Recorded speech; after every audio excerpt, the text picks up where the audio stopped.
Good evening to everyone. My name is Peggy Trevison. I'll be your moderator for this evening's lecture. I'd like to welcome you to another lecture presented by the Syracuse, New York Branch School. This is a school and not a church, and neither are we affiliated with any religious organizations. This school is a nonprofit, non-denominational, religious and scientific research organization that is dedicated to showing proof of the existence of Yahweh, our Elohim, and the operation of his eternal purpose, pattern, and plan operating throughout eternity to this present day. This school was established as a result of a divine vision and revelation given to our founder, Dr. Henry Clifford Kinley, in the state of Ohio in the year 1931.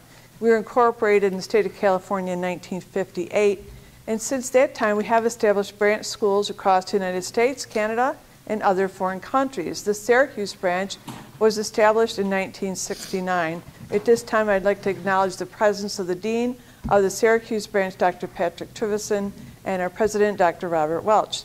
Now, in this school and throughout the lecture this evening, we'll be using the true, correct, and original name and title for the Father, Word or Son, and the Holy Spirit, which are contained in the original Hebrew text. The true name of your Heavenly Father is Yahweh. This has been improperly substituted in most Bibles with the title Lord. For the Word or Son, we use the divine title Elohim. This has been mistranslated to substituted with the title God. And the name of the Holy Spirit manifesting in or out of a physical body is Yahshua Messiah. This has been erroneously substituted with Jesus Christ. Now, Lord and God are titles and not names. The Apostle Paul, filled with the Holy Spirit, tells us in 1 Corinthians 8 and 5 that there are Lords many and Gods many. We now know each Lord must have a name and each God must have a name also. Elohim is a title, but unlike Lord and God, Elohim is a divine title, which means that Elohim is the title that your Creator chose for himself. Jesus is a name, but it's an erroneous name. A minor investigation on your part into an encyclopedia or dictionary would prove that neither the Hebrew language, the Greek language, or the Latin language contain any character or letter in their alphabet that would produce the sound that is made by the letter J. Neither was there a J in the English language until some 1400 years after the death of the Messiah. Therefore, making such names as Jesus and Jehovah impossible and untrue renderings of the Father and his Son. Christ is a title, just like Lord and God. Now, Yahweh, our Heavenly Father, is pure spirit.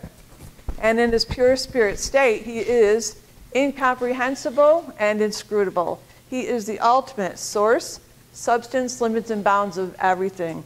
And we have Yahweh on this chart depicted as a cloud. Yahweh is not a cloud. He merely chose a cloud to depict himself because a cloud has no particular or descriptive shape and form. And if you take a look at this chart, you'll see that we have painted the cloud all the way around the edges of the chart so that everything on the chart abides within the cloud in like manner. Everything in the universe abides within this pure spirit state of Yahweh. And Yahweh, knowing that man cannot perceive of him in this pure spirit state, takes on shape and takes on form right within himself as Yahweh Elohim. This is the Word or Son, a super incorporeal being. That is, having shape and form of a man, but without flesh and blood.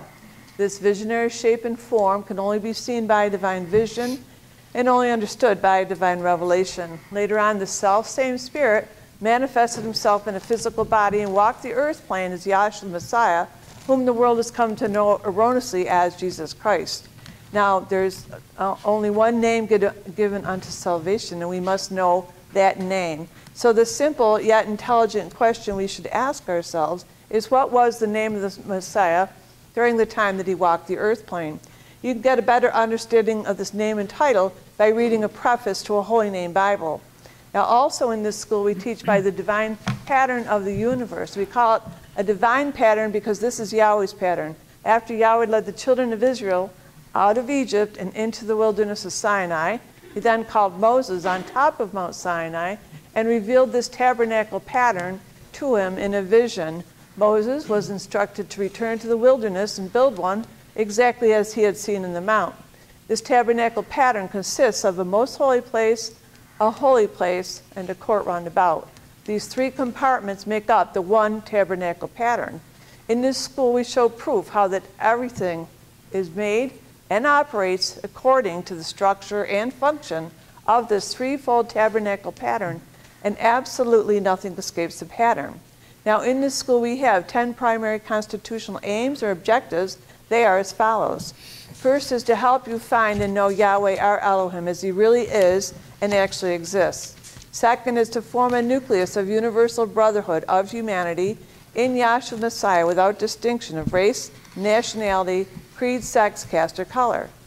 Third is to investigate the unexplained spirit law or so-called law of nature and the powers latent in man. Fourth is to encourage and promote the study of the scriptures, comparative religion, psychology, philosophy, modern, practical, and occult science. Fifth is to extirpate current superstition, skepticism, and ignorance. Sixth is to learn, know, and understand the operation of Yahweh's eternal purpose through the dispensations and ages. Seventh is to discern and avoid being deceived by Lucifer, the serpent, the devil, the dragon, or Satan and his demons operating the mystery of iniquity on earth through the dispensations of time. Eighth is to earnestly contend for the common salvation and faith which was once delivered unto the sons or children of Yahweh. Ninth is to make known that Yahweh from the beginning ordained there is no other name given among men whereby man can be saved, saving the name of Yahshua Messiah. 10th is to inherit eternal life now in the kingdom of Yahshua Messiah with the hope of immortal glorification in the newer state. Our watchword is peace, and our slogan is speak the truth. And I'd like to have this evening's meeting dedicated with a visiting member from Florida, Dr. Carol Miller, and that'll be followed by a scripture reading, which is Revelations, the 12th chapter. Our scripture readers this evening are Dr. Deb Cometti and Dr. Scott Miller. And then I'll do hospitality announcements.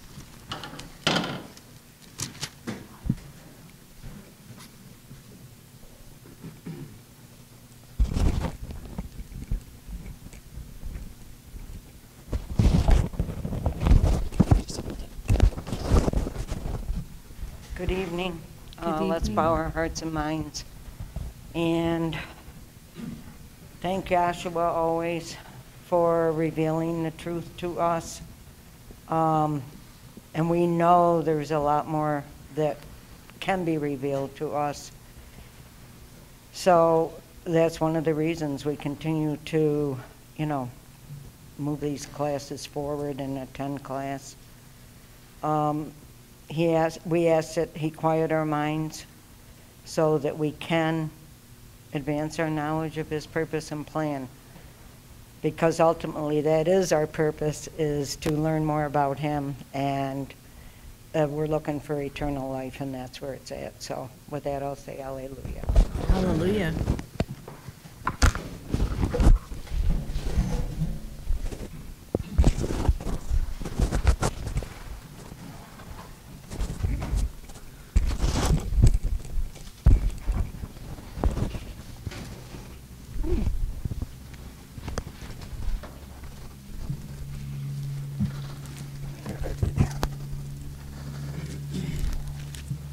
Evening, class. Evening. Tonight's scripture will be read out of my Nelson King James Study Bible, because the Holy Name Bible changes some verses, so we'll read it out of the King James.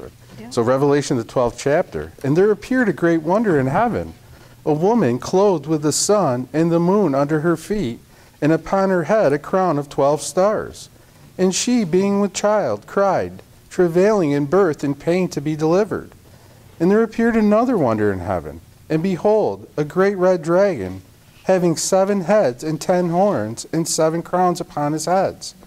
And his tail drew the third part of the stars of heaven, and did cast them to the earth. And the dragon stood before the woman, which was ready to be delivered, for to devour her child as soon as it was born. And she brought forth a man-child, who was to rule all nations with a rod of iron. And her child was caught up unto Elohim into his throne. And the woman fled into the wilderness, where she hath a place prepared of Elohim, that they should feed her there 1,260 days. And there was war in heaven. Michael and his angels fought against the dragon, and the dragon fought and his angels, and prevailed not. Neither was their place found any more in heaven. And the great dragon was cast out, that old serpent called the devil and Satan, which deceiveth the whole world. He was cast out into the earth, and his angels were cast out with him. And I heard a loud voice saying in heaven, now is come salvation and strength and the kingdom of our Elohim and the power of his Messiah. For the accuser of our brethren is cast down, which accuseth them before our Elohim day and night. And they overcame him by the blood of the Lamb and by the word of their testimony, and they loved not their lives unto the death. Therefore rejoice, ye heavens, and ye that dwell in them. Woe to the inhabitants of the earth and of the sea, for the devil is come down unto you, having great wrath, because he knoweth that he hath but a short time. And when the dragon saw that he was cast unto the earth, he persecuted the woman which brought forth the man-child. And to the woman were given 2 wings of a great eagle, that she might fly into the wilderness, into her place where she is nourished for a time, and times and half a time from the face of the serpent. And the serpent cast out of his mouth water as of a flood after the woman, that he might cause her to be carried away of the flood. And the earth helped the woman, and the earth opened up her mouth, and swallowed up the flood which the dragon cast out of his mouth. And the dragon was wroth with the woman, and went to make war with the remnant of her seed, which keep the commandments of Elohim and the testimony of Yahshua the Messiah. That's Revelation, the 12th chapter.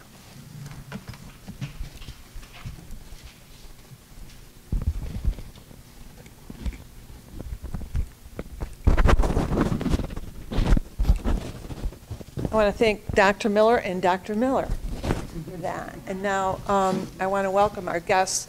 And one of them was Dr. Miller, Carol from Florida. We want to welcome her. And also we have Lionel Van Manjou from Kingston. Hamilton. I always want to say Kingston. Hamilton, Ontario. So welcome to Lionel. Thanks. And we're going to have plan on a 3-speaker format this evening. And for our first speaker, we're going to hear from Dr. Trissy Bennett.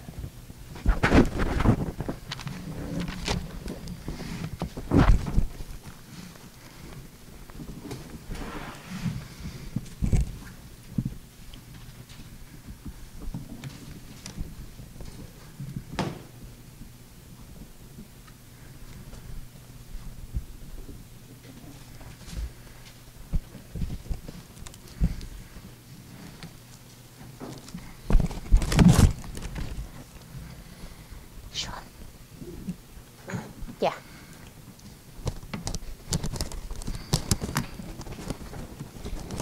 I'd like to say good evening to all of you.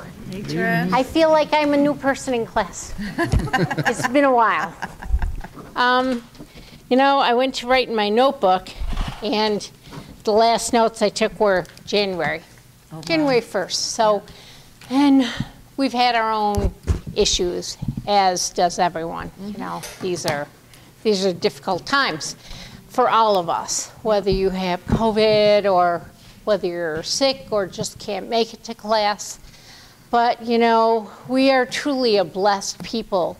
And whether you're here physically or you're sitting watching YouTube and Zoom, and I'm going to tell you, I was one of these people who thought in the beginning, YouTube, Zoom, the camera, it's a lot of work. Yeah, it is a lot of work. You're right. But if you can't make it to class, you will be very thankful that there are people that are out here in classrooms preaching the truth of this gospel that was given to us. Because none of us knew any of this before we came in here. But it's like you eat physically, you need to eat spiritually. And if you don't eat physically, you starve to death. Well, let me tell you, you have an inner man. And if you don't eat spiritually, that inner man will start to die. He'll start to starve. So it's very important that people get up and preach the gospel, run the cameras, read the scriptures. All that is so important. It's a blessing. You know, where is it, Deb? Isaiah, wisdom and knowledge. Is that 33 and 6? And Isaiah 33 and 6. thank you. Isaiah 33 and 6. And wisdom and knowledge shall be the stability of thy times, and strength of salvation. The fear of Yahweh is his treasure. And that's our treasure, is Yahweh, Yahshua in you. You know, wisdom and knowledge, you know, it's part of the attributes that are up here. Wisdom and knowledge, that's only a couple of the attributes, but those are so important that we have the knowledge of the purpose of Yahweh and his plan and purpose. You know, we are living in very troubled times. I don't have to stand up here and tell you that, but in my heart and my soul, I understand that this is Yahweh's purpose. Whether you like it, don't like it, understand it, don't understand it, it doesn't really matter. But because we have this wisdom and knowledge of what Yahweh's purpose is and Yahshua in us, you understand that this is Yahweh's will and Yahweh's purpose. Let me have Isaiah 4 and 6. And then Isaiah 46, 9 and 10. Please.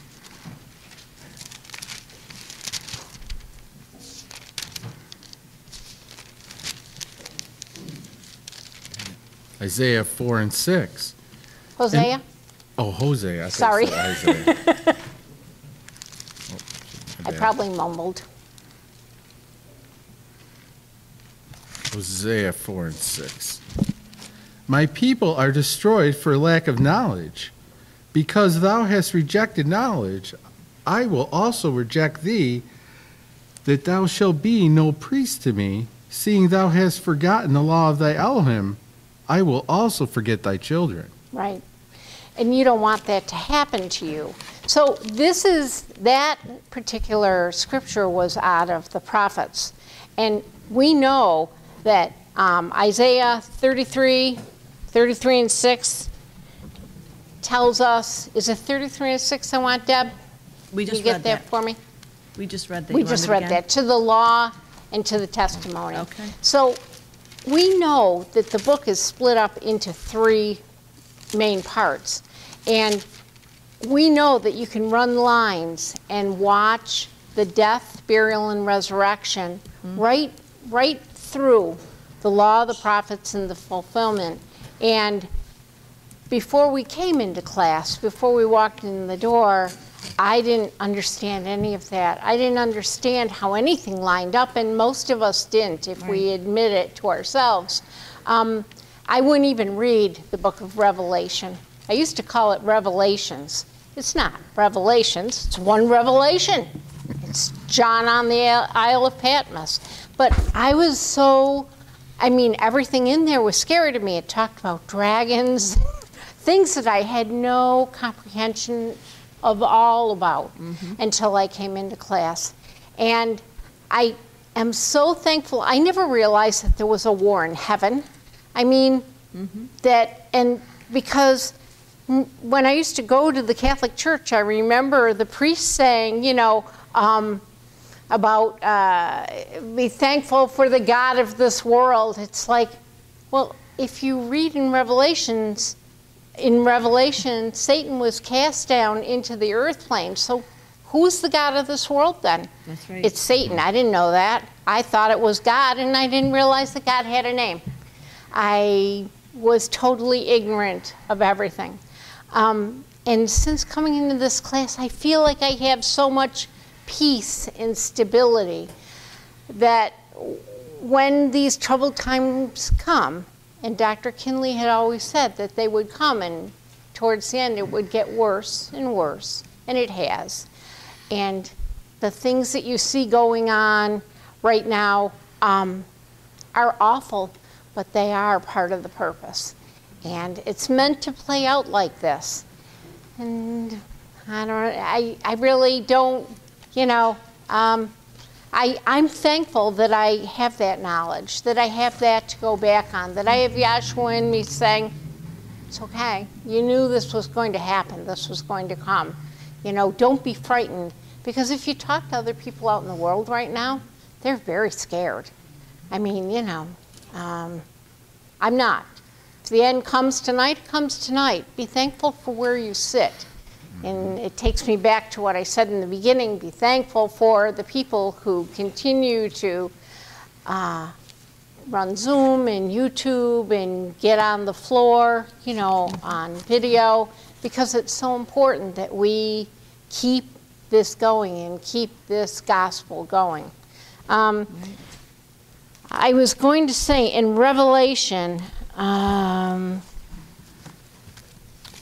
where did I want to go?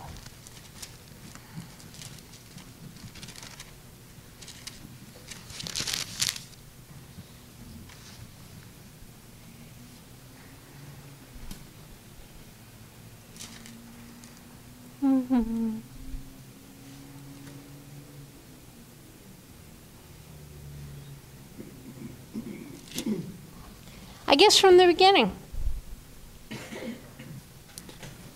Revelation 12:1. And there appeared a great wonder in heaven, a woman clothed with the sun, and the moon under her feet, and upon her head a crown of 12 stars. And she, being with child, cried, travailing in birth, and pain to be delivered. And there appeared another wonder in heaven, and behold, a great red dragon, having 7 heads and 10 horns, and 7 crowns upon his heads. Let me stop you, Scott, and have you drop down to 7, where there was war in heaven. In verse 7, and there was war in heaven. Michael and his angels fought against the dragon, Satan, yes. and the dragon fought and his angels, and prevailed not. Neither was their place found any more in heaven. And the great dragon was cast out, that old serpent called the devil and Satan, which deceiveth the whole world. He was cast out into the earth, and his angels were cast out with him. So we know that Satan was up in heaven and that he deceived and was cast out into the earth plane. But he deceived them just as he deceived Eve back in the garden. And so it's like one end of the book looking at the other. In Genesis, we know that the serpent appeared to Eve in the garden and beguiled her, and that Adam ate the fruit that they weren't supposed to take. And I just see it's one end of the book looking at the other. Mm-hmm. And it's like the whole thing just fits so nicely together. Mm-hmm. And I never knew any of that before I came into class. So I guess I'm going to take my seat. I'm not going to try and work with this. And I am very happy and thankful to be here. And like I said, it's been a little while since we've been here. So, you know, all praises go to Yahshua. Yahshua in all of us. I'm very thankful to be here. And I'm glad to see all of you tonight. Thank you.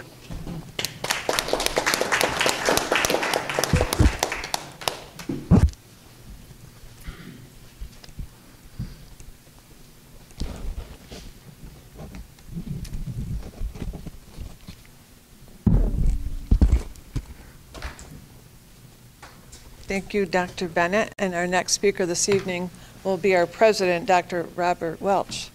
Good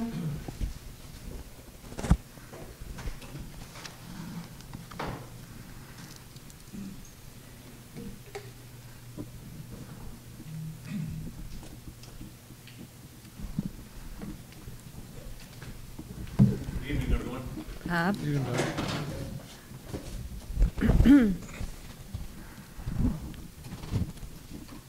Okay, thank you. It was nice to hear Tricia's comments. And I know everybody's been going through some kind of stuff, right? At the end of this age, our topic with this war in heaven, that the mystery of iniquity is building up to a crescendo, right? And that's what he did. If you look in the past here, you had Pharaoh, and you know, when you see some of this stuff on TV and how they built these pyramids in the different treasure cities, in the the ability they had to work with metals way before they had the technology that we have. I mean, this was a super time as far as wealth and construction. You know, when you look back, some of these things are still standing, right? The pyramids are still there. So this was a great, this was a great thing that Yahweh set up back here to show his power. Why don't we grab that? Exodus 9 and 6, is it? Maybe?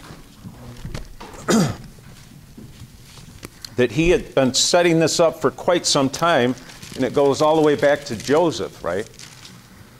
When Joseph had come down out of Canaan's land and was put in prison, and of course, Yahweh set that all up. And he set that up so that that wealth that was generated through Joseph in his vision, right, in his interpretation of the vision, that wealth was to be collected so that this great city at that time would be built, and would be built in such a way that it was the center of the world, right? Did you find that? Yes, Exodus 9:16. Mm-hmm. And in very deed for this cause have I raised thee up, to show in thee my power. So Deb, who's speaking here? Okay, this is Yahweh talking about raising up Pharaoh. Raising up Pharaoh, Mm-hmm. okay. To show in thee my power, and that my name may be declared throughout all the earth. So that's what Yahweh does, is he takes an individual and he raises them up in such a manner that it's going to show his power when he takes them back down, right? So all this wealth was accumulated, and also when Israel came out of Egypt finally and were liberated by the Creator, right, that all that wealth was to be taken back out and brought into the wilderness, and they were to build with that, right? So they had this wealth that continued, but it was all the Creator's doing right from the get-go. He's building this up. So, and of course, we know that story that he's raised Pharaoh up in such a manner, in such a negative manner, to show forth that mystery of iniquity, right?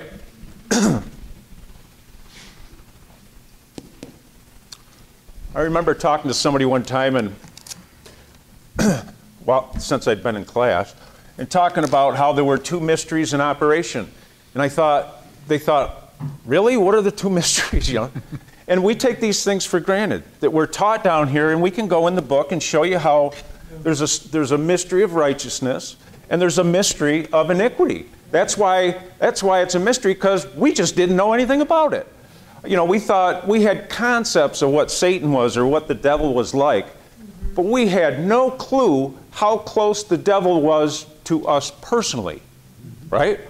And that's where this thing really gets into you finding out what makes you tick and what makes me tick, right?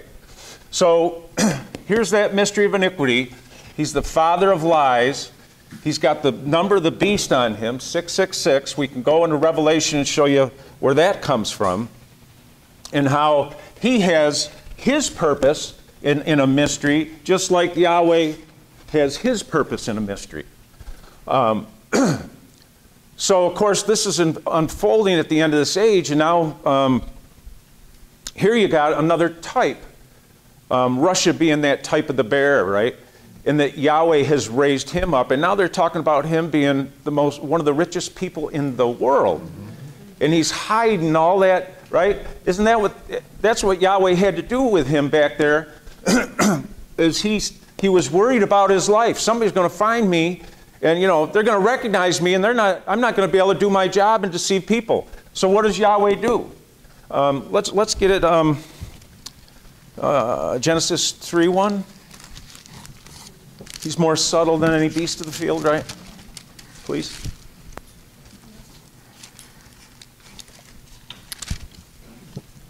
Genesis 3:1. Mm-hmm.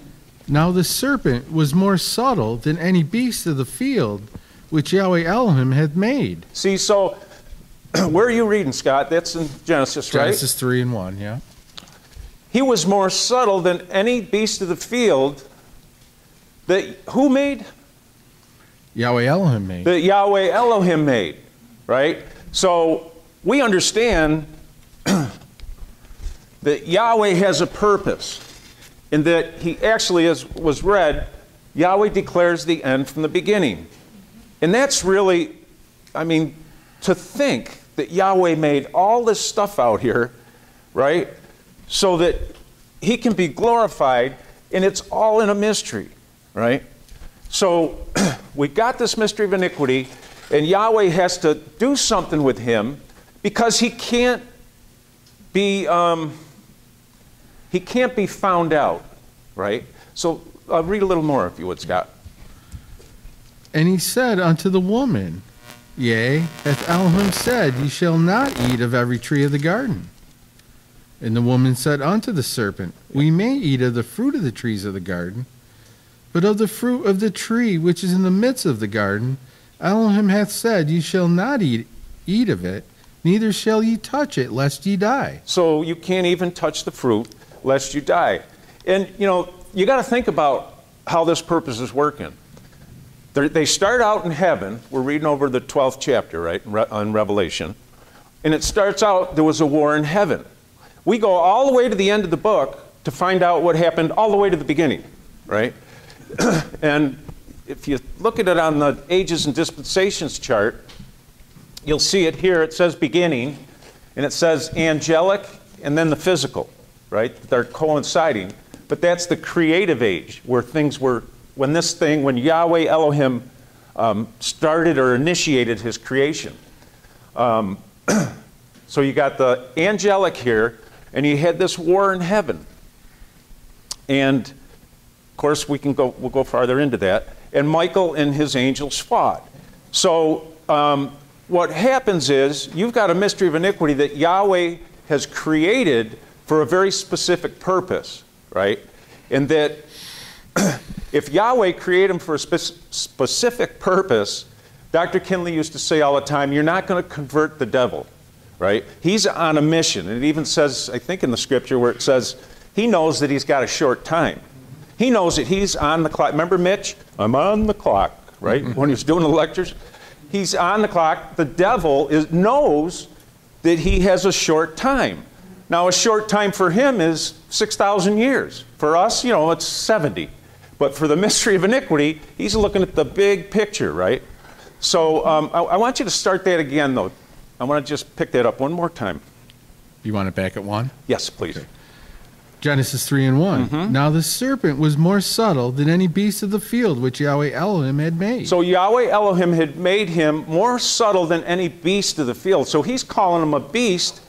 And then over here in Revelation, we're talking about him being an angel, right?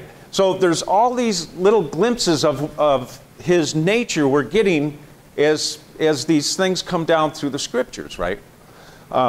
So he's more subtle.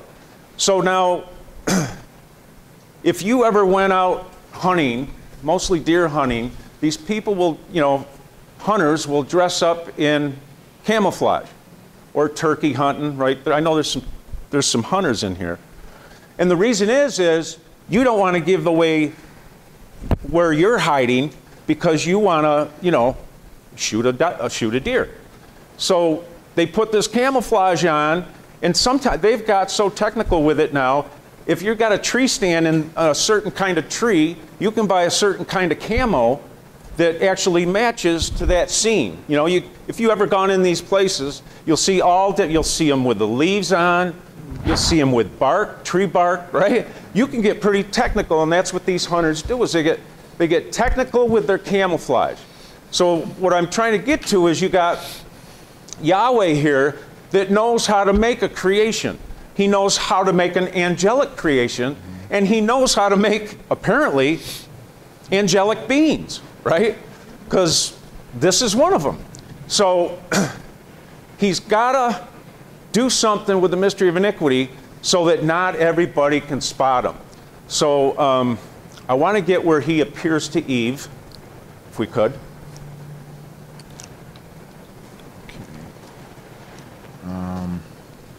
I don't know if it's right there, is it? Ezekiel 28 says David ben. No, I didn't want to go there yet. appears to her. Isn't that in 3? Where he actually appears to Eve as an angelic, it says serpent, but I'll just read it and watch. So now the serpent was more subtle than any beast of the field which Yahweh Elohim hath made. And he said unto the woman, Yea, hath Elohim said, Ye shall not eat of every tree of the garden. And the woman said unto the serpent, We may eat of the fruit of the trees of the garden, but the fruit of the tree which is in the midst of the garden, Elohim hath said, Ye shall not eat of it, neither shall ye touch it, lest ye die. okay, so here's Eve, and she's being what you would call seduced, right? This mystery of iniquity, and I always think about this, you got this whole earth plane, Satan is cast down to it, there's only 2 people. How did he find them? You know, it's a big earth. Have you ever flown from here to Europe? Right? How does this being, this angelic being Yahweh had, how did he find them? And then Yahweh creates Adam outside of the garden, and then what's he do? He places him in the Garden of Eden. So it was even kind of an exclusive spot, you know? So this is something that Yahweh has made to a perfection. He's going to find his prey, and he's going to turn on his charm. So it's talking about a serpent, but as we know, let's get, if we could just hop over to, is it Romans 14? Where he appears as an angel of light, I believe it is.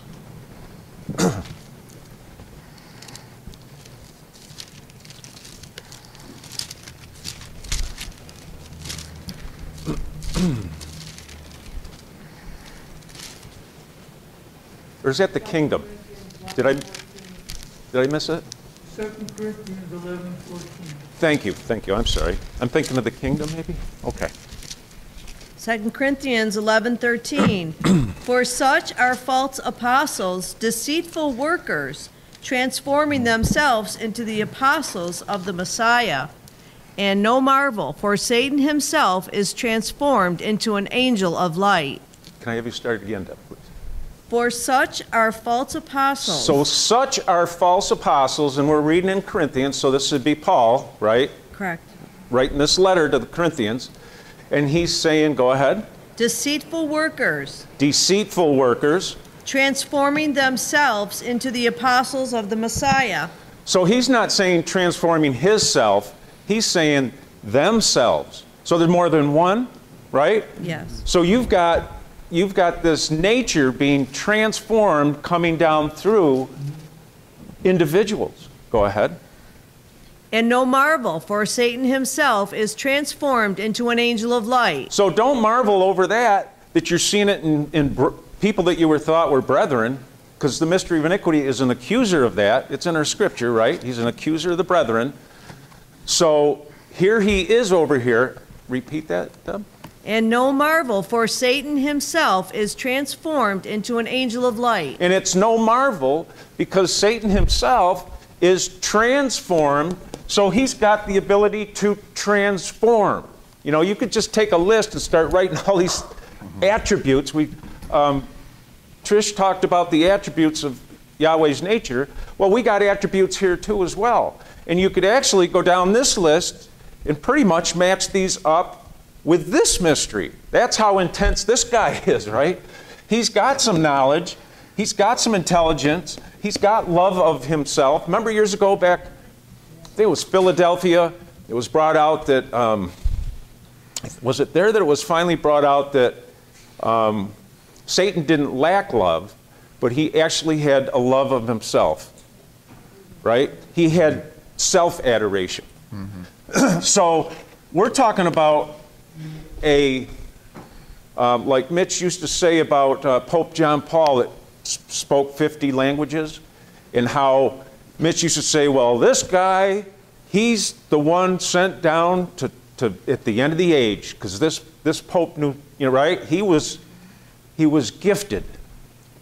And of course, we've moved on since Pope Paul. But in other words, there's these attributes out there that Yahweh has put together in such a manner, right? But there is some things lacking in him, right? There is some things lacking in him. So, is there more there, Deb? Therefore, it is no great thing if his ministers also be transformed as the ministers of righteousness, whose end shall be according to their works. So that's the tough thing. How do you figure out these mysteries without the knowledge that we've attained in this class? How do we even, you can't sit down and read a book or read a lot of books and figure this thing out. It doesn't work that way. This purpose is so all-encompassing, and you need to know these basic principles in order to understand what's going on in the world. And sometimes it's even tough for us, even with what we have. Even though we have an arsenal of weapons on our side, the law and the prophets, right? And any other, Dr. Kinley used to bring books into his class all the time. He'd go, if you don't want to see it, we'll read it, right? He brought a witness in, and he said, other books. I would have brought that book down tonight, but I forgot it. He would bring a book down here so that he could get a concrete witness to the people sitting in the audience so they could understand. That's what our founder did, is he wanted us to understand these mysteries and how they're playing out. And this one that he has put together is just an amazing character that we've tried to identify on these charts and in Yahweh's purpose. And then we have to try to identify when he gets a little closer to home. Right? What was it? One of the first things over in Matthew 24, they show him the buildings of the temples and everything, right? And the first thing he says is, let no man deceive you by any means, right? Mm-hmm. Don't let man deceive you. So this mystery of iniquity has just come down through the ages, and you can just pick him up right from the beginning in the garden and just bring him right on down, and he just keeps surfacing, right? And of course, back here, even with Noah at the end of that age, that was the end of an age with Noah. And that mystery of iniquity had to build up his negativity. He was an accuser of the brethren. So no matter where you see him, he's got all these things going on. He's causing trouble. He's causing dissent. And at the end of this age, he's built up his kingdom again, right? Or his ability to deceive. And look, it said it right over in Revelation, didn't it, tonight? That the whole what? The whole world is deceived. Not just East Syracuse and, maybe parts of Florida. The whole world. And the founder always talks about there are very few that are going to be saved down here at the end of the age, And that goes without saying. So even back here with Noah, you know that he must have had help building this thing, right? More than 8 people that were saved in the ark. So what had to happen after 120 years of preaching and building? They had to do what at the end of the age? They had to just fall away from the purpose. And that ark was the ark of salvation, right? And now down here, we have an ark of salvation that we're trying to get people to hop aboard this ark, right? So at the end of that age, that purpose builds up of that mystery of iniquity. And you know what? Yahweh saves his sheep. So he had in that ark, right? And look, if it was full of animals, how many more people could they put in it?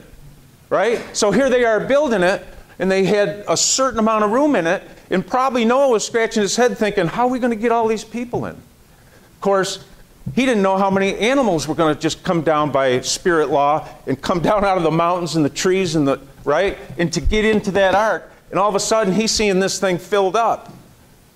And then 8 souls were saved in that ark. Well, Yahweh knows how to put a vessel together for salvation. Just like he did back there. That kingdom built up, he deceived the masses back there. Why? Because it's preaching that there was salvation through Yahweh Elohim. Down at the end of this age, there was salvation preached. And look, and that's really what the scripture's talking about. It's talking about how they overcame, right? Even in heaven, how they overcame Satan, right? By the blood of the Lamb. So they were preaching the Lamb way back there, back there in the angelic. This was something that went on previous to us. And now it's coming down through that mystery. And we always look at the snake here on, on this chart and how it starts in the Edenic transgression, right? Comes down through the flood. Now what happens? Tower of Babel pops up. Well, wait a minute. That's going against Yahweh's wishes of how he wants people to do things. And they built that thing up to the heaven because they thought possibly it was going to rain again. And Yahweh told them, no, that's not going to happen. Said, that's not going to happen this next age. So here they are. They're building up again, just like that mystery of iniquity. He's got to, build an edifice. He's got to have something that looks bigger and better than anybody else. And isn't that what Babylon was, right? It just was supreme. Rick used to talk about how the chariots would race around the top. I mean, on the walls. That's just crazy to think about, isn't it? So here's that snake or that serpent coming down through, boom, right to the cross, right? And was he spared that? He just opened himself to that abuse that that serpent laid on him at the end of the age. And he takes him up into a high mountain. First thing in his ministry, takes him up to a high mountain, right? And says, all these kingdoms I'll give you. Well, who did he think he was talking to? He's talking to the one that put him together, right? But he's got to be tempted as well so that he can overcome that, show that, he overcomes that mystery of iniquity. Like Jonah when he's thrown in the fish, right? He's thrown into that fish.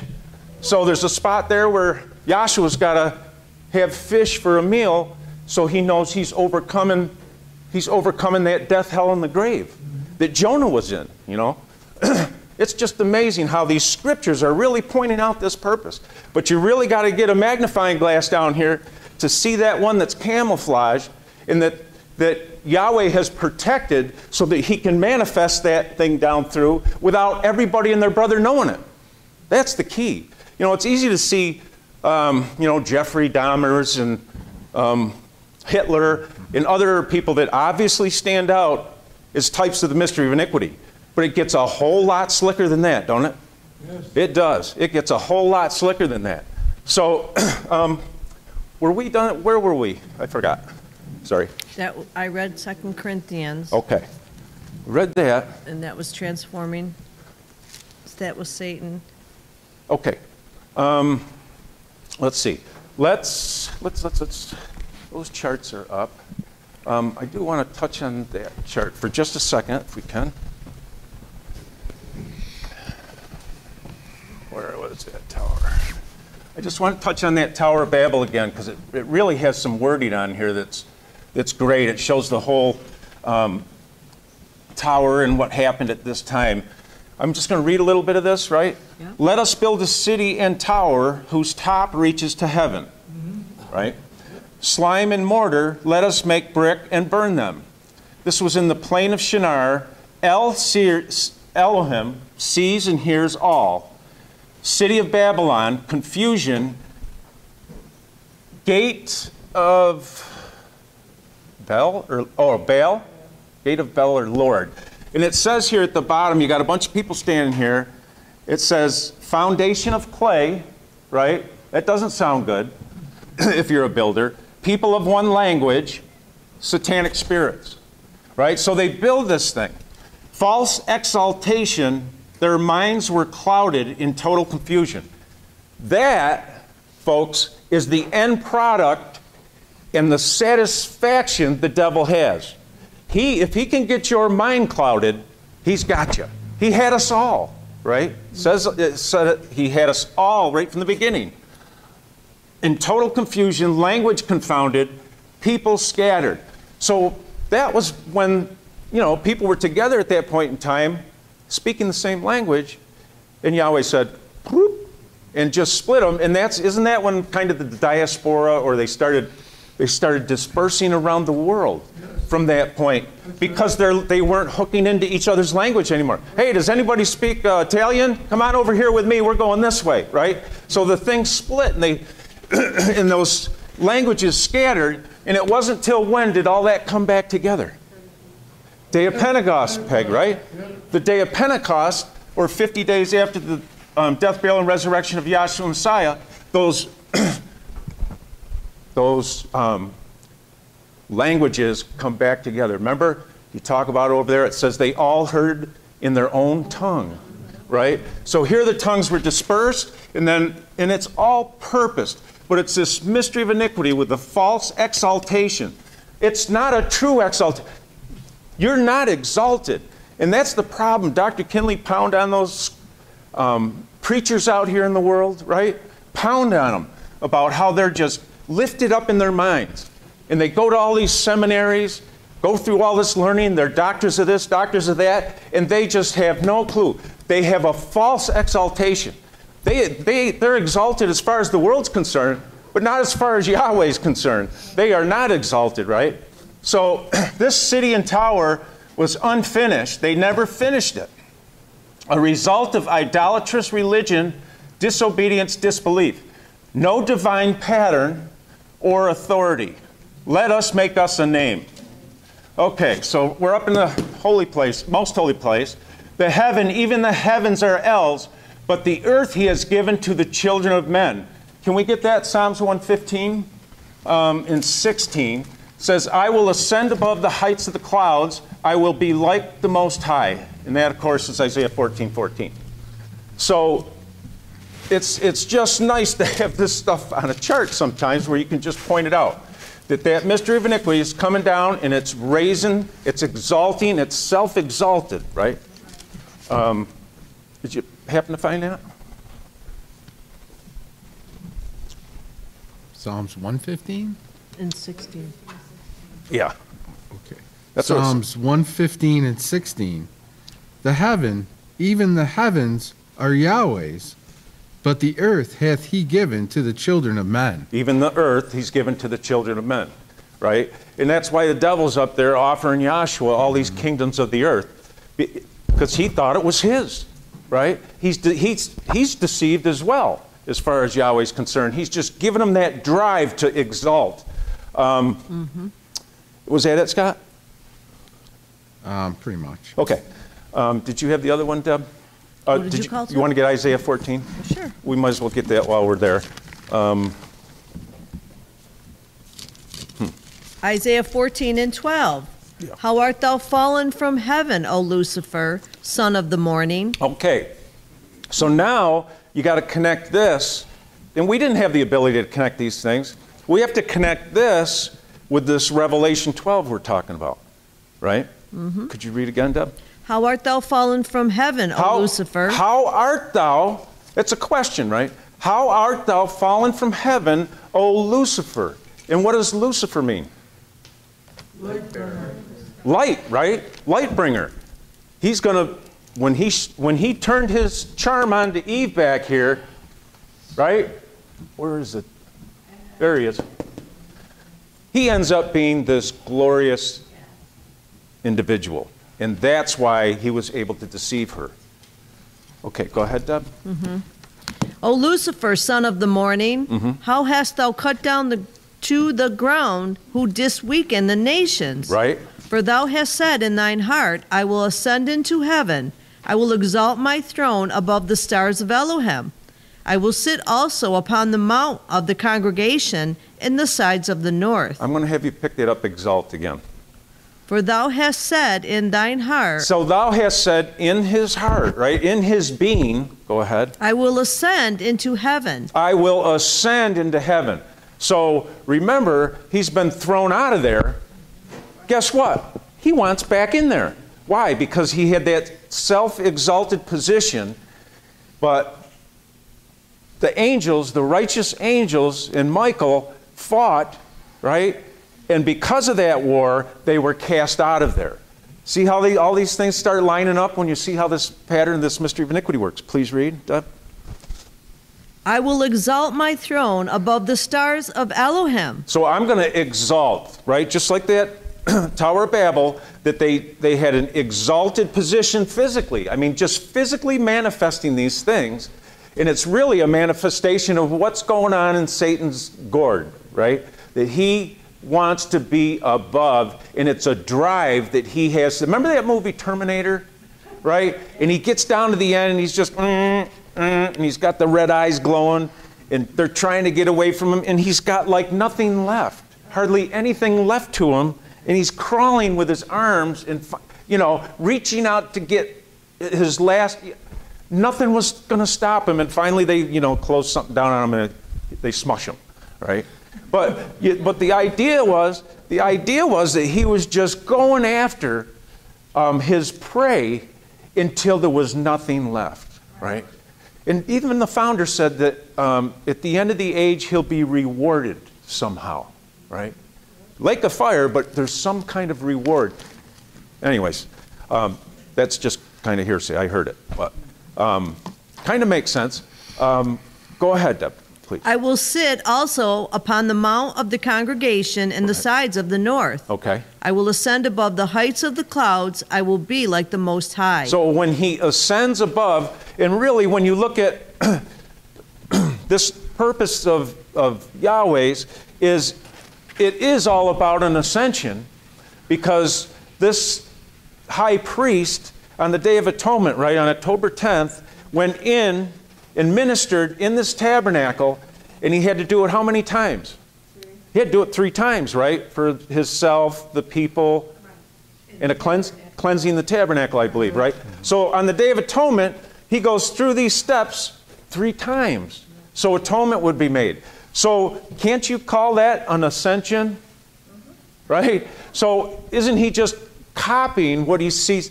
Oh, you won't surely die. Yahweh said you're going to die. Well, he's just an opposer. He's an opposer, right? So that's what he's going to tell him. You're not going to die.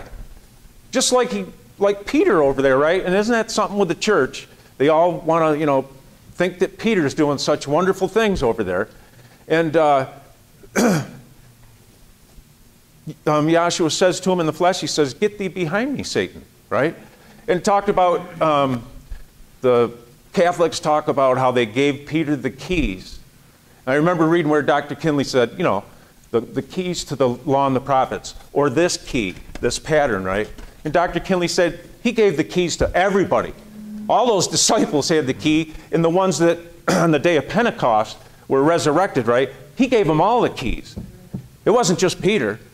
And then they failed to, that whole thing, and upon thee, I know you know the story, and upon this rock I'll build my church. And Dr. Kinley said you had to know the difference between this and that. On this rock you'll build the church, right? It wasn't on Peter. Not to mention he's never been in Rome. He went the other way to the head of the beast, right? So you've got an ascension going on here. So this ascension obviously is most important, and Israel, as camped around, was in principle on his breast, or on his heart, and what was on his mind, right? They had that signet that said what? Holiness to Yahweh. It said right on, so on his mind, that high priest, he's got that signet on, and when he takes it off, that thing was emblazoned right across his forehead, because it would leave a mark, right? He's got that on his forehead, and then he's got Israel, representing Israel with those 12 stones on his breastplate. So he's ascending, and he's ascending to take Israel with them.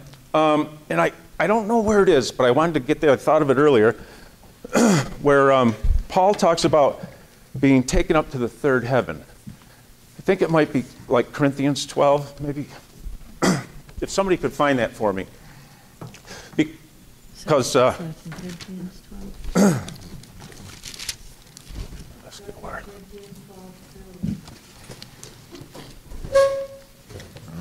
did you find it, Pegum? 2 Corinthians 12 12:2. 12 and Thank 2. you. Thank I you. knew a man in Yahshua above 14 years ago, whether in the body I cannot tell, or whether out of the body I cannot tell. So who are we talking about, Scott? This is Paul. This is Paul, right? Right. Yeah. Mm-hmm. Yeah. Yahweh knoweth such a one caught up to the 3rd heaven. He didn't know if he was in the body or out of the body. In other words, and I know most of you know the story of Paul, and it is an amazing one. There's always stuff coming out about him, too, in these lectures that are coming in the cloud and stuff. Dr. Kinley's giving off all these jots and tittles, these pearls. They're just wonderful. I'm glad somebody had the time to go through there and, get those out to the public. Could you start again, though, Scott? I missed the first verse. So I knew a man in Joshua above 14 years ago. So he knew a man in Joshua 14. Yeah, go ahead. Whether in the body, I cannot tell. Just doesn't know whether he was in or out. Go ahead. Or whether out of the body, I cannot tell. Yahweh knoweth. Right. Such a one caught up to the third heaven. So such a one. Now this guy, whether he was in or out, caught up to the third heaven. Right. Well, that should make you think about something. If there's a third one, there must be a 1 and 2. Isn't that a deduction we can make? Yes. 1, 2, 3 in this pattern. So he's exalted to the third heaven, and isn't that where that high priest was heading? Right up there for that revelation from Joshua off that mercy seat, right? And we need the mercy, right? Go ahead, Scott, if you got it. And I knew such a man, whether in the body or out of the body, I cannot tell, Yahweh knoweth. Right. How that he was caught up into paradise and heard unspeakable words. Now, when he was up in that state, up in that third state, or that actual third heaven, right, he did what, Scott? How that he was caught up into paradise and heard unspeakable words. I'm sorry. Which is not lawful for a man to utter. He saw things up here, right, that were unspeakable. Unspeakable. He couldn't come back and tell his buddies about it. How am I going to tell him this? It was stuff that he couldn't even come back with a witness on, right? He saw things that were unspeakable, things that were beyond. Isn't that the institute of meta, beyond physics, right? Physical? That this was beyond. And that's where we're trying to get to. We are not here in this earth plane and being part of it. We can't wait, right? We've been translated now into this kingdom. We're waiting for it to take a universal change, right? We're waiting for that universal change when we can see Yahweh in ages to come doing more of these miraculous things. If and Dr. Kinley said the same thing. I know that he could only show me so much in his vision and revelation and then send me back to the earth. Now that's a mind blower, because you know what Dr. Kinley saw. And then to think that there was more on top of that if he wanted to reveal, well, that's why we're going on for ages yet to come. Isn't that something else? Yeah. Sit around and, not have to worry with the flesh. We got a new angelic body to hang out in. And what they say over there in Revelation, wasn't it that the angels flew around all day long just saying, holy, holy, holy Yahshua. Just doing their thing, right? And not worrying about these flesh bags that we have down here, right? And we're, there's, oh boy, the things that we've been shown here, that that there is an amazing body that Yahshua has in store, and we're only part of that, right? That these angels were created in what kind of number? Innumerable. It was an innumerable. How do you number that? It's like, a third of the angels were cast out of heaven. How do you number the third? It was an innumerable number, right? So you got this innumerable number that Yahweh has created that are waiting on who? Us. They're waiting on us, right? And how we've even seen things here down at the end of this age, some things that the angels haven't even seen. How about that one? That's in the book. You ever read that? Right? This is something else. It keeps us coming back, right? It keeps us coming back to these lectures. Let's read a little more, Scott, if you got it. Okay, we're in 2 Corinthians 12, and I'll pick it back up in 3. And I knew such a man, whether in the body or out of the body, I cannot tell, Yahweh knoweth, how that he was caught up into paradise and heard unspeakable words, which is not lawful for a man to utter. Right. Of such a one will I glory, yet of myself I will not glory, but in mine infirmities. Go ahead. For though I would desire to glory, I shall not be a fool. Right. For I will say the truth. But now I forbear, lest any man should think of me above that which he seeth me to be, or that he heareth of me. And lest I should be exalted above measure through the abundance of the revelations, there was given to me a thorn in the flesh, the messenger of Satan, to buffet me, lest I should be exalted above measure. So if I'm going to have you just repeat that last verse. Okay. There was, unless I should be exalted above measure through the abundance of the revelation. So unless he's going to be exalted above measure, like that mystery of iniquity tries to exalt, Paul's knowing, I don't want to be exalted at all because I know what's been given to me, right? He knows what Yahweh has given him after trying to kill Yahshuans. He knows that he's the most unworthy down the line, right? Go ahead, Scott. There was given to me a thorn in the flesh, right, the messenger of Satan to buffet me, lest I should be exalted above measure. So he had something going on that he wasn't proud of, right? Or that was something in the flesh. And I know he had different things going on. He was a eunuch, first of all, that kind of put him into a separate category as far as his growing up. And then he also had vision problems. You'll see there's somewhere along in there, they said, he's talking and he says, I know they would have plucked out their own eyes and gave them to me, right? So Paul had a problem with his peepers. So he's had some issues, and Satan was buffeting him in the flesh. And look, it kept him humble, right? Is there more? For this thing I besought Yahshua thrice that it might depart from me. And he said unto me, my grace is sufficient for thee, for my strength is made perfect in weakness. And I got to tell you, I think about that quote a lot. You know, when you start having problems in this flesh or in this class, or you know, his grace is just sufficient for us. If I die tomorrow, put that on my tombstone, will you? Right? His grace is sufficient for us. Isn't that something? And Paul, of all people, right? Deb, are you still there in Isaiah? Thank you, Scott. 14? 14, I will ascend above the heights of the clouds. I will be like the Most High. I will be like the Most High. So you have this mystery. He's camouflaged. And it's a beautiful train of thought if you get into mimicry and how this creation has the mimicry going on. And that's all started in the angelic, in the scripture reading we got tonight. That mimicry, or how that devil, right, has an example to go by. That devil has something to look up to, and he wants to be above him. And so he's at the end of this age, he's just driving. He's just driving it, right? And we just got to remember that he has given us something that will take us into the ages yet to come with his glory, right? That's right. In his presence, right? And no more of the bloating. I'm sorry I didn't get farther with it. I hope you got something out of that. Thank you.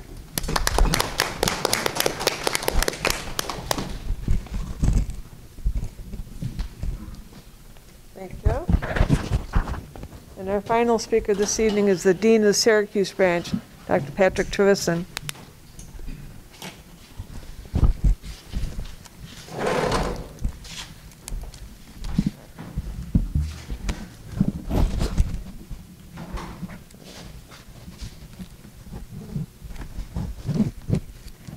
Thank you.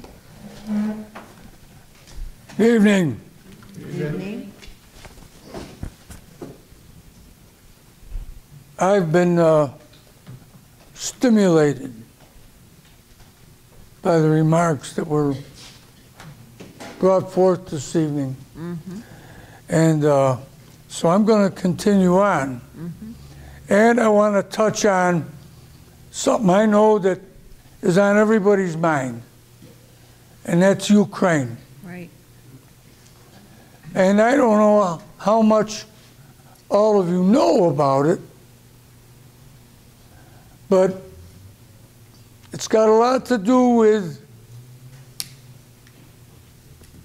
well, it's got a lot to do with everything. There's war in heaven, there's war in earth. And the war on earth is a reflection of the war that went on in heaven. And a lot of it is based in the same reasons.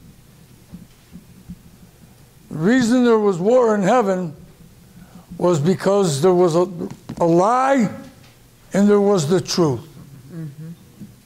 And that set up warfare. And it's been that way all down through history. In the Second World War, the Nazis were spreading lies, propaganda, and the Allies were spreading truth. I'm not saying they were righteous in Yahweh's eyesight, but in a type. You have to look at types. Right. So you have to look at these things. Now, go to Ezekiel 28, please, for me.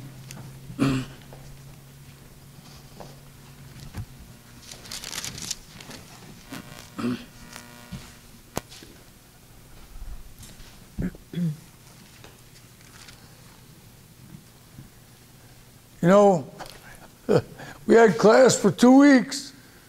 It was canceled for 6 weeks in a row. Then we had class for 2 weeks. Then it got canceled again. And now it feels good to be in front of charts. I like Zoom okay, but it's a different medium. You're speaking into a screen. You're not getting any feedback. You're not getting, it's hard to tell if people are being edified. It's hard to tell because it's just a screen. It's hard, it's difficult, but it's a whole lot better than nothing. That's right. And I mean a whole lot better.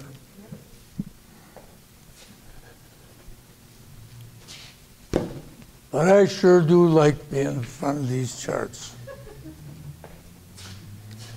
Did you want that in one, Rick? Or Oh no, we can't read all that. No, we'll never get anywhere else. how about 11? Get down to about, what is it, 12? When you have an opportunity, read the whole chapter. It's all very good. And it all goes along a lot with what Bob was talking about. Yep. So we're going to pick it up in 12 here. Son of man, take up a lamentation upon the king of Tyre, and say unto him, Thus saith Yahweh Elohim, Thou sealest up the sum. Now he's talking about the prince of Tyre. And Tyre was a kingdom back in the ancient times off the coast of like modern day Lebanon. Okay? And it was a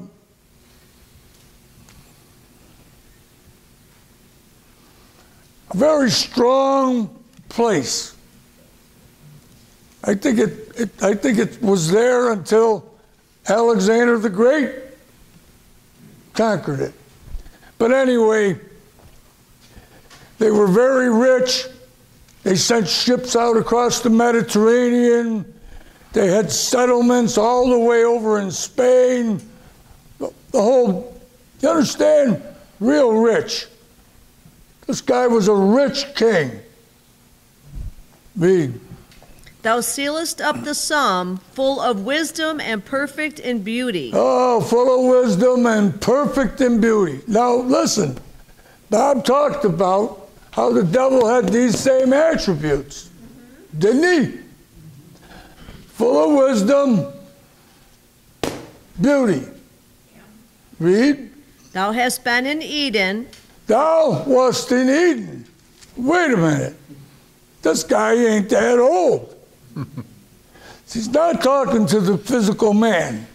Now, we've been over these things before, but we're doing it again. He's not talking to the man.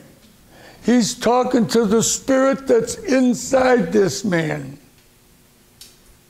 And he's telling the spirit inside this man, you're in Eden. Didn't Bob talk about this? This angelic angel up here? Yep. This, how he was more subtle than all the other beasts of the field. Yep. So the way sometimes it's worded, you would think he was a beast, that he was a snake. Read. Thou hast been in Eden, the garden of Elohim. Every precious stone was thy covering. Every precious stone was thy covering. Now the high priest had precious stones when he went up into the most holy place. He had 12 precious stones. They were his covering. He had precious stones on his shoulders. Right? Yep. So the devil, he's going to have precious stones. But we're not going to read them. But when you have a chance, you read them. There's not 12, there's 9. There's a reason there's only 9. Go ahead and read. Okay, skipping the stones. The workmanship of thy timbrels and of thy flutes was prepared in thee in the day that thou wast created. Thy timbrels and thy flutes, or in other words, he had a smooth rap. Yep. He knew how to talk. He was like these televangelists that you see on TV. Yep. They know how to talk. They don't get up there like idiots. Read, please. Thou art the anointed cherub that covereth. The anointed cherub that covereth. Now, the question should arise in your mind, what did he cover? He covered the truth. That veil, that 6th step, that veil covered the most holy place.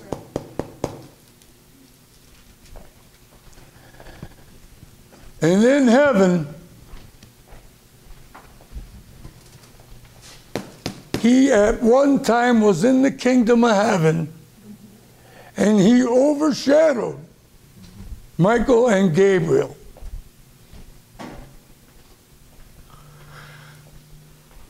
Until the truth was revealed.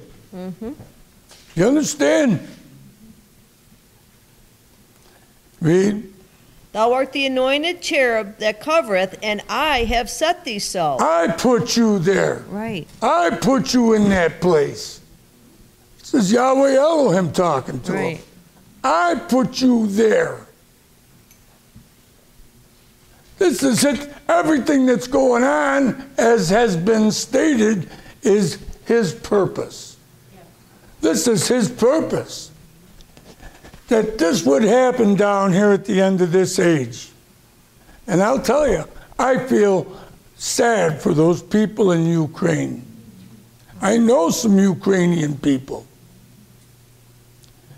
And to see those children and mothers and pregnant women being targeted Right. is heart-wrenching. But it's showing you the nature of the beast. He has no mercy. No mercy. Read. Thou wast upon the holy mountain of Elohim. Thou hast walked up and down in the midst of the stones of fire. Thou wast perfect in thy ways from the day that thou wast created. Thou wast perfect in thy ways from the day thou was created. From the day you were created, you were perfect in your ways. Read. Till iniquity was found in thee. Till iniquity was found in thee. Now, Elohim didn't make them and then put them into creation and realized, uh-oh, there's iniquity in them. Right. That's how he was created. Right. That's how he was created. Read. By the multitude of thy merchandise they have filled the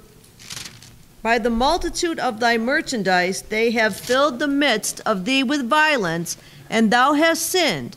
Therefore I will cast thee as profane out of the mountain of Elohim, and will destroy thee, O covering cherub. That's good. This is good. You know, we could go on and just stay right in this chapter. But let's get 2 Thessalonians, and this whole chapter is good too. But pick it up, I think, maybe around 9.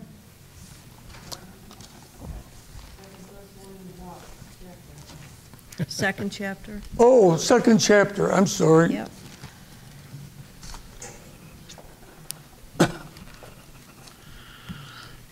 Second Thess 2,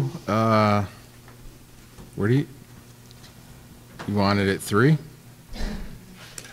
Sure, I'd love it at 3, but I don't have time. 4, the temple of Yahweh showing he is. No. 7. 2nd Thess 2 and 7. For the mystery of iniquity doth already work. Okay, you can have 7. For the mystery of iniquity doth already work. Yep. It's already at work. He is raising hell out here right now. And he is. Read. Only he who now letteth will let until he be taken out of the way. And then shall that wicked be revealed. And then shall that wicked one be revealed. Now listen. He was revealed to us when we came to class. Right. Before we came to class, we had no clue about the mystery of iniquity. And we had no clue about the mystery of righteousness. Both were hidden mysteries. Both were hidden truths that had to be revealed to us. And we didn't do it by our intelligence, by research, by going to the library and looking in encyclopedias. It was by revelation. Mm-hmm.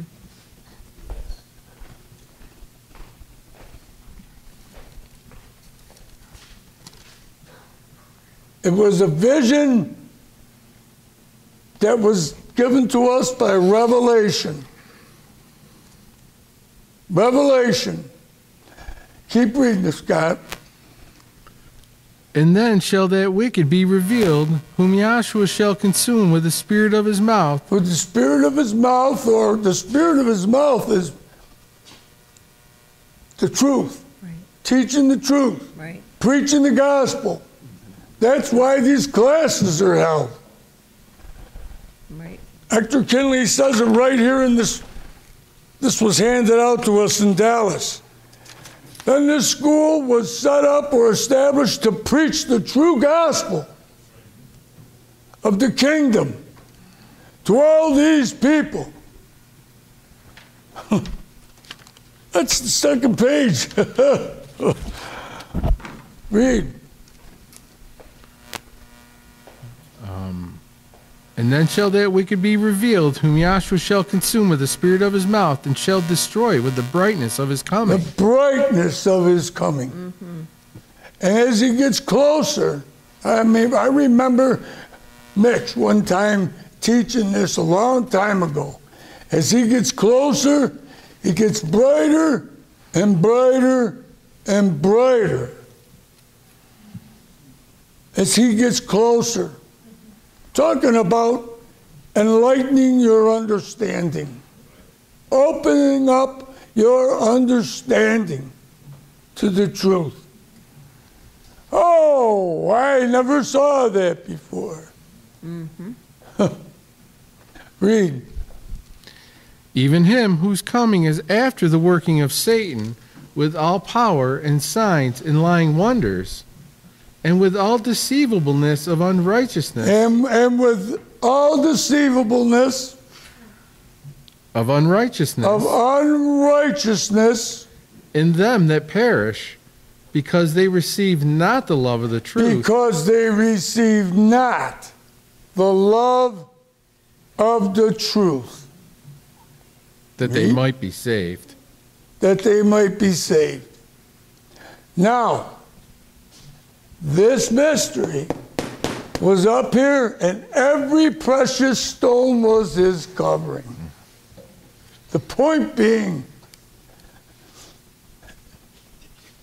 and he had wisdom. That was pointed out in Ezekiel. He had beauty. That woman was dazzled by him. She was awed. Do you understand? And he said, you won't surely die. He changed one word. One word. You will surely die. You won't surely die. Right? Mm-hmm. So the truth became the lie.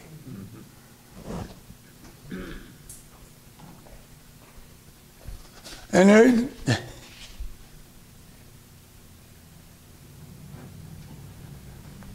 this mystery,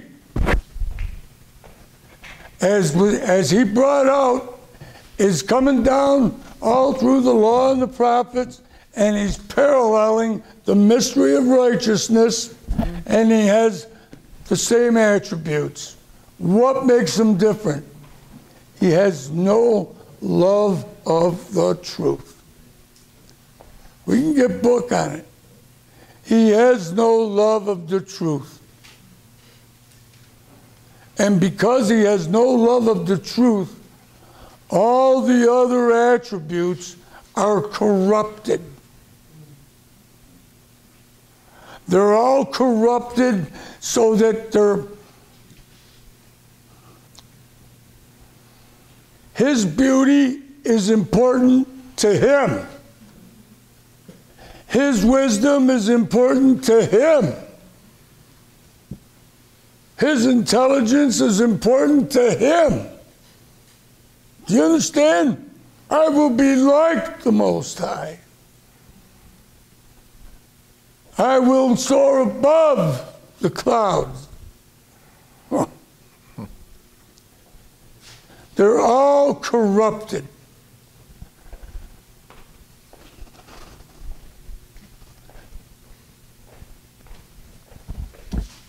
Love of the truth. He is the truth. No love of the truth. He is the truth. You see the difference? Truth and a lie. A liar and the father of it. We could pick it up in John 8:44. If you want to grab it real quick. We're done there, right? We're done. 2 Thessalonians. John 8:44.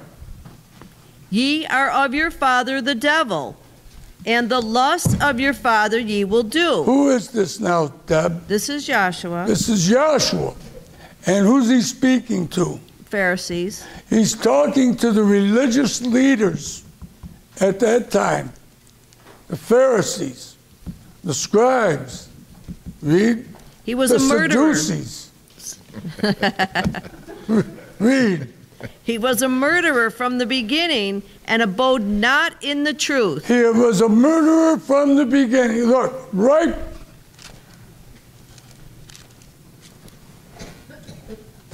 from the beginning. What happened? It's right here. Who'd he kill? Abel. Right from the beginning. Not even talking about spiritually. He killed souls. A third of that heavenly host followed him. Right? That's what he's after, his souls. And we want to get to that scripture reading. Now, in the 800s, talking the 800s, not the 1800s, the 800s. Okay? You got the year 0.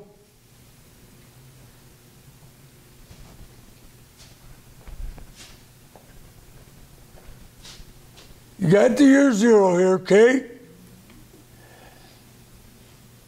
So this is about, oh, here or so.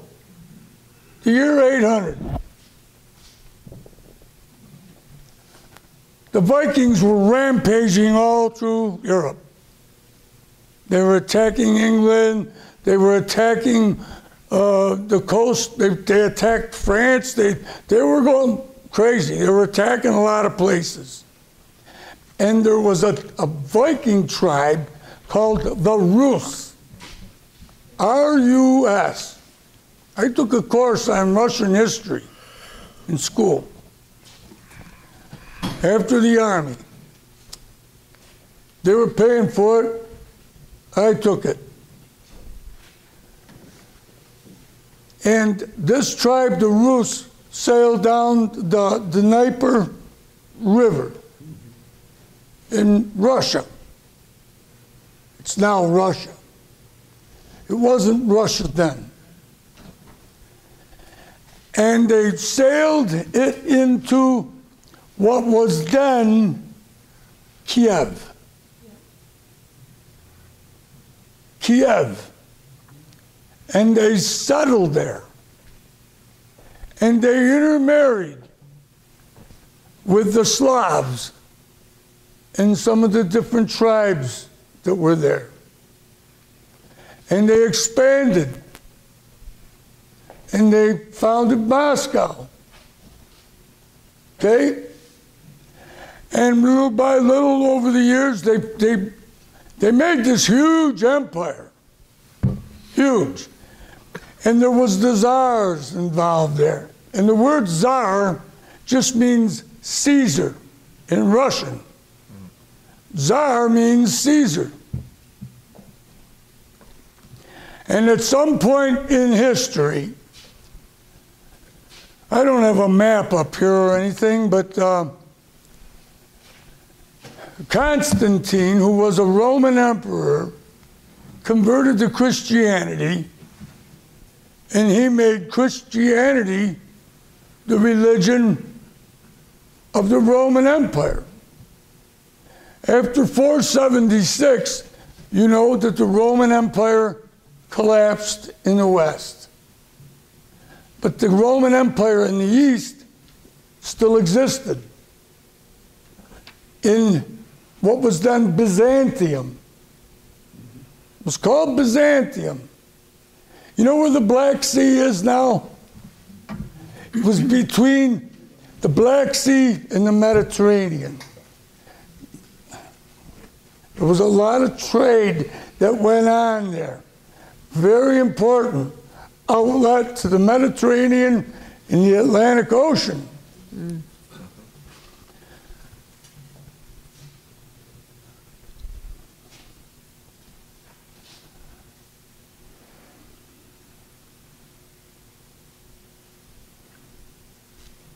That part of the Roman Empire, they renamed Byzantium Constantinople. Everybody follow me? In honor of Constantine. It was a huge city.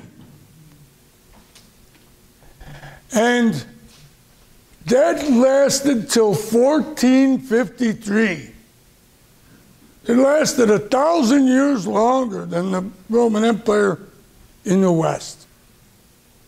And it was overcome by the Ottoman Turks. And they renamed it Istanbul.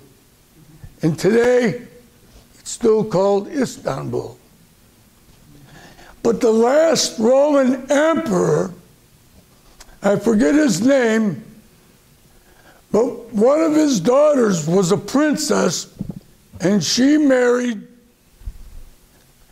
one of the czars up in Russia. So they believe that the first Rome was in Rome, the second Rome was in Constantinople, and they are the third Rome. Now I'm telling you, some of this is theory, concept, and opinion. Okay? This is what a lot of people believe in Russia, that they are the third Rome. Because the Tsar married a Roman princess. So their offspring would be the heirs. Right? Mm-hmm. This is how Dennis was talking Wednesday about how logic gets you in trouble. When you try to come to conclusions about the gospel using logic. It's not about logic. It's about revelation. But when you use logic, you come up with these theories. He was the last Roman emperor. His daughter was Roman. She married a Russian Tsar. Therefore, we're the third Rome. Now, Putin has gotten, and I'm consolidating this. I've got pamphlets on all this. Has it in his brain. He wants to expand Russia. He wants it to be a great power again, like it was under the Tsars, and like it was when it was the Soviet Union. Do you understand? When the Ukraine was a part of the Russian Empire, and don't forget, Kiev was the beginning of the Russian Empire. Mm-hmm. So in his mind, I've got to have Kiev. And that's what he's after. That's what he's after. And none of the truth, Sasha has told us. If you go on Zoom, you know, when you see Sasha, he has talked to people over there. He talked to his brother. He's talked to other people. And some of the people he's talked to, even his own brother, when he told them the truth about what's happening, he wouldn't believe Sasha. That's how, because they received not the love of the truth. He would send them a strong delusion. The Russian people, not all of them, many of them, are under a strong delusion. Because they don't get the truth on TV and radio. They're fed lies. This isn't a, look, I'm telling you about current events right now, but this has got a spiritual counterpart. We don't just get up here and talk about Democrats or current events. Or, we're talking about the purpose of Yahweh.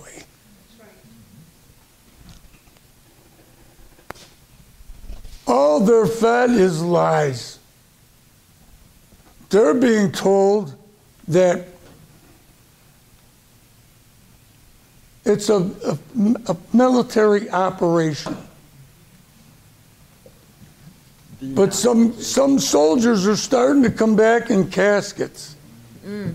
But a lot of soldiers that the Ukrainians want to send back, they won't accept. Because they can't accept too many caskets. because then they would have to explain. So they have to keep them in refrigerated railroad cars. These dead Roman or Russian soldiers. Do you see Russian comes from the word Rus? Rusian. That's the origination in Kiev. And that's why Putin is insane about controlling Kiev and controlling Ukraine. And after that, well, he'll start going after the Baltic states. He might go after Poland, Romania, Bulgaria. Who knows what he'll do? And if they're part of NATO, then we, by treaty and by law, have to defend them. And watch out, see? Now, I don't know what's going to happen. Right. Because he can't even take over Ukraine. That's why he's bombing and just destroying civilian targets. He's just going to keep that up and keep that up and keep that in, and hope that he'll bomb them into submission. And I saw on the news the other day, a fella said, we have a war going on, and it's based on two sets of beliefs. One set of beliefs is lies, and one set of beliefs is the truth. Zelensky, who's the head of Ukraine, is telling the truth. You can watch him right on the television. You can watch him. You can watch what's going on for yourself. You can see the truth. The other set of beliefs is a lie. So you have the truth and the lie. You have a mirror image of what went on in heaven.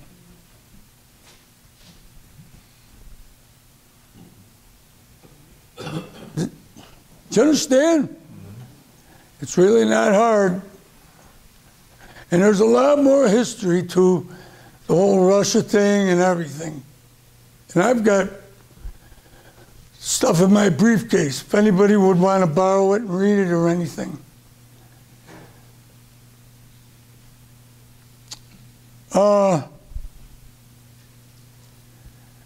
Now, this thing that was passed out to us in Dallas, there was something in here that I found. I mean, this is page 1. And Dr. Kinley talks about, it's a third paragraph. Thank you very much. This and that.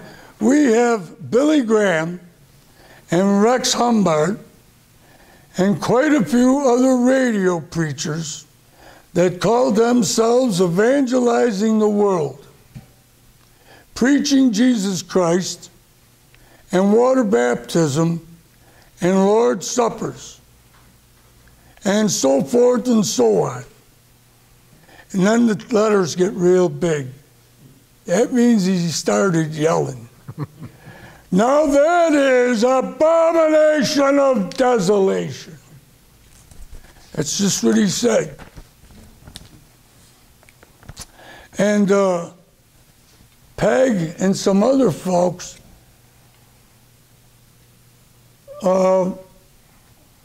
we pinpointed a transcript the other night. I don't remember where it is. This is the International Convention, Washington, D.C., 1975, okay? This was the business meeting. And when you shall see that, and then what the statement wasn't finished. But you're supposed to stand in the holy place. So let's pick that up in Matthew. Oh my God, is that the right time? So we started 5 minutes late. Matthew 24:15. When ye therefore shall see the abomination of desolation spoken of by Daniel the prophet, stand in the holy place. Whosoever readeth, let him understand. So it's spoken of by Daniel the prophet. Now we got to go to Daniel. It's in the 9th chapter. I think it's the 27th verse. And this may be repetitious, I don't know. You go to so many classes and you do so much stuff and you forget where you said what, and I do anyway. I just, this is all good. This all ties in with what's been brought out thus far this evening. Read, please. Daniel 9 and you said 27? I think it's 27, 20, down Or around you want to in start there. at 70 weeks are determined upon the... Yes, It's yes. 24, okay. Daniel 9 and 24. 70 weeks are determined upon thy people. Now that's just a prophecy of 70 weeks. 7 times 70 is 490, a 490-year cycle, or from that time to the date of Pentecost, it's going to be a cycle. 490 Do you understand? And it's going to be the day of Pentecost. From that date, read. 70 weeks are determined upon thy people and upon thy holy city And upon the holy city, Jerusalem, read. to finish the transgression. To finish the transgression. Look, to finish it. To finish it. To make an end to sin.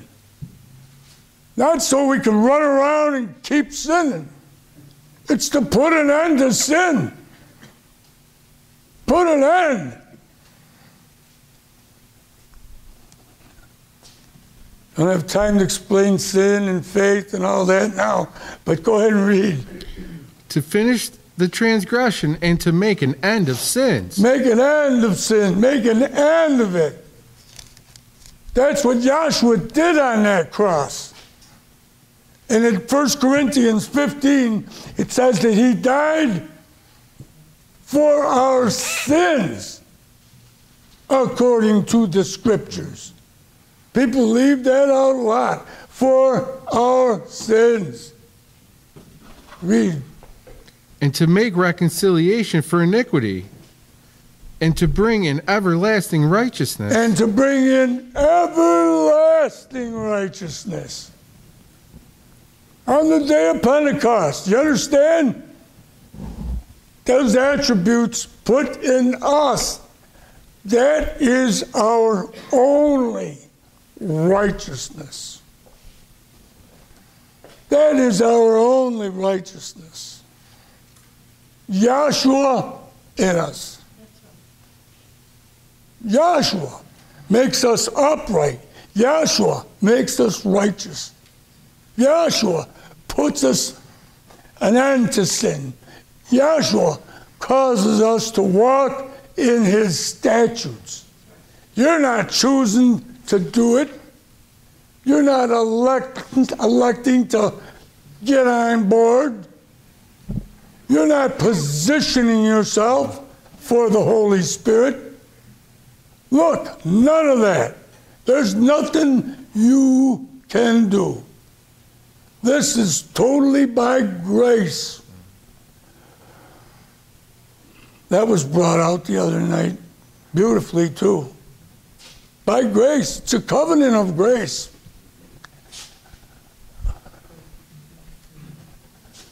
spiritual congregation, spiritual kingdom on earth, spiritual congregation or assembly, body of Yahshua, Holy Spirit through faith.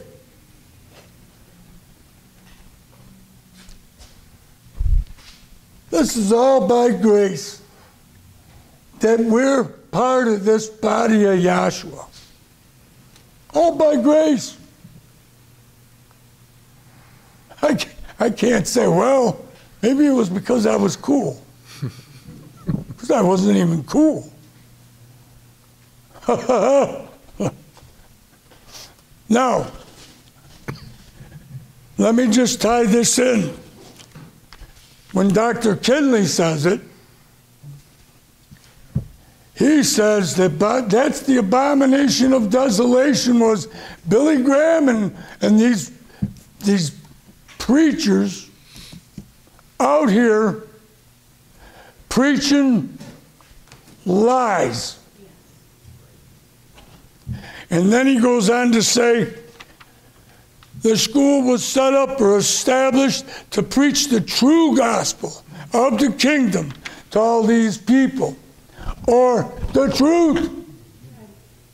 So you got the truth fighting against the lies. There it is again. That's what we're doing down here. We're not down here because we're just amazed by one another's company. Although we should get along with one another in the gospel.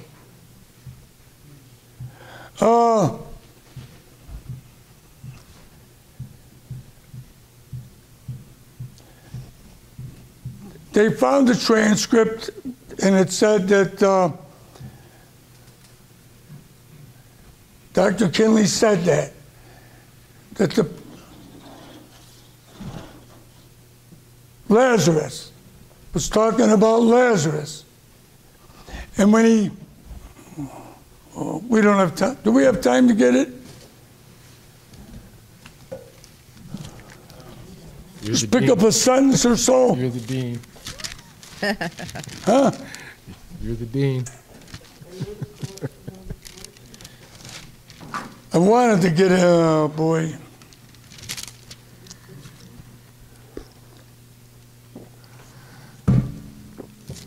What is that, John? I wanted you to see that war in heaven, you see, all these wars are reflections. The war between Ukraine and Russia is the truth, and the lie is a reflection of what went on in the kingdom of heaven. And everything that we're go ahead and read about Lazarus there, but pick it up. We got to make it quick. Because Luke 16:19. what's that, Peg? Luke 16:19. Luke 16:19. Luke 16:19. There was a certain rich man which was clothed in purple and fine linen and fared sumptuously every day. And there was a certain beggar named Lazarus, which was laid at his gate full of sores, Yep. and desiring to be fed with the crumbs which fell from the rich man's table. Moreover, the dogs came and licked his sores. And it came to pass that the beggar died and was carried by the angels into Abraham's bosom. Now the beggar's in Abraham's bosom. Read. The rich man also died and was buried. And in hell he lift up his eyes. Now the rich man goes to hell. He's in hell. And he lifts up his eyes. Read. Being in torments, and seeth Abraham afar off, and Lazarus in his bosom. And he cried and said, Father Abraham, have mercy on me, and send Lazarus, that he may dip the tip of his finger in water, and cool my tongue, for I am tormented in this flame. I'm tormented. Tormented. Read. But Abraham said, Son, remember that thou in thy lifetime receivest thy good things, and likewise Lazarus evil things. But now he is comforted, and thou art tormented. And beside all this, between us and you, Between us and you, there is a great gulf fixed. There's a great gulf fixed. And Dr. Kinley accessed this. There's a great gulf fixed between the truth and water baptism, between the truth and physical suppers, between the truth and somebody teaching that Dr. Kinley can save your soul. There's a great gulf fixed. Anytime between the truth and the lie, it's a great gulf fixed. And we compared it. Well, I could go into this in some detail, but I'm going to get down. When we went to Albuquerque one year for a shindig that they had out there, and on the way back, Peggy and I were with Bruce and Jerry Geller. We rode with them in their van. And we were going to go to Southern Cal. And that was when we ended up going up to Los Angeles. Okay? After that. But we had this motel in Flagstaff, Arizona. But we woke up in the morning early and went and visited the Grand Canyon. And I'm telling you, if you never saw it in person, you just can't imagine. And it just brings this to life. Looking at the other side and where you were, the great gulf fixed. It's so vast. It defies the imagination. And it just was such a beautiful parallel to the great gulf fixed between the truth and the lie. And I tried to talk to somebody today too, because they were asking me questions. And they were looking at me, you know, a couple. And I could tell, uh-oh, they're neighbors, you know. Uh-oh, there goes more neighbors. The great gulf fixed. But you do what you know, they were asking me. That's right. So when the doors open, you go in. Listen, I hope that everyone was edified tonight. It was a good class. Yep. I'm happy to see so many people here. Very happy. And I truly do hope that everyone was edified by the remarks of the speakers. And I'm going to turn it back over to the moderator. All praise belongs to Yahshua the Messiah.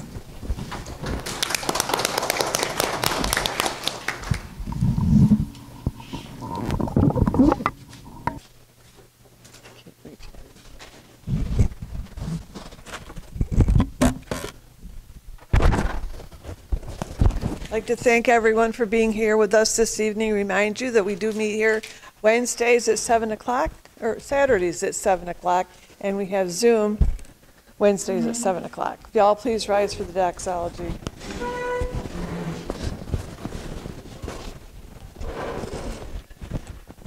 And now unto Yahshua, who alone is able to keep us from falling and to present us faultless before the presence of his glory with exceeding joy, to the only wise Yahshua, our Savior, belong glory and majesty, dominion and power, both for all time, now and for all times. We'll all say, hallelujah.